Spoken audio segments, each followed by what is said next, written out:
Bennie Hargrove's death rocked communities from the Metro to the Roundhouse and beyond. More than 2 years after he was shot and killed at his Albuquerque middle school, his family has one more piece of closure. All of this has been, in Benny's name for good, because that's what Benny was trying to be, a force of good. Shane Meyer and Frank Davis represented the Hargrove family in a civil suit against Albuquerque Public Schools for its role in Benny's death. The lawsuit claimed the principal and the school's resource officer were told there was a gun on campus, and the shooter wasn't suspended after punching another student in the face the day before the shooting. APS had some mistakes with how they were handling the situation and created an environment that resulted in Benny's death, and that this is them acknowledging there was that mistake.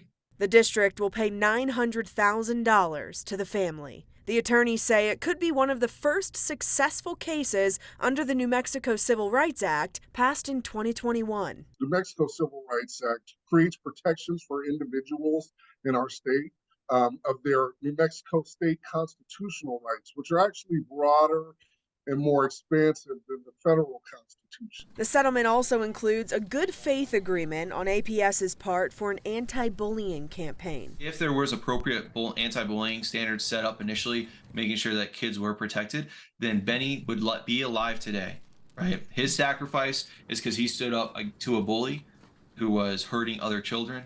APS Superintendent Scott Elder says that will be one of many things to come out of this tragedy. But I do think maybe something that's standardized that we can show across the district in more than one language is probably going to be real important. This can't happen again. These sort of things have to stop.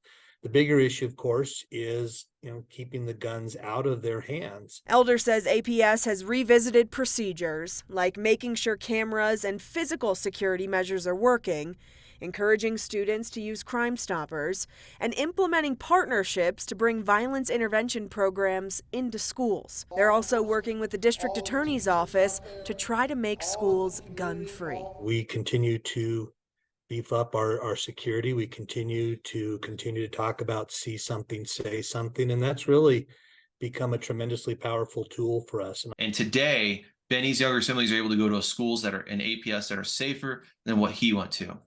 And that brings them some comfort.